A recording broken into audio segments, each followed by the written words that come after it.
జీవిత సహచరులమవుతున్నాం. అన్యోన్యంగా ప్రేమానురాగాలతో దాంపత్య జీవితాన్ని గడుపుతానని ప్రమాణం చేస్తున్నాను.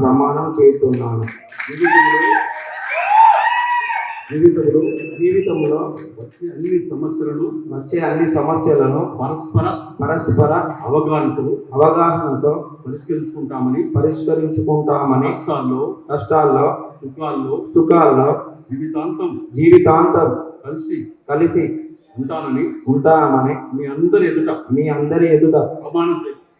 ప్రమాణం చేస్తున్నాను. కరీంనగర్ జిల్లా మానకొండూరు మండలం గట్టు గుర్జనపల్లి గ్రామ వాస్తవ్యులు శ్రీమతి కండె స్వరూప శ్రీ వీరస్వామి గార్ల ద్వితీయ కుమార్తె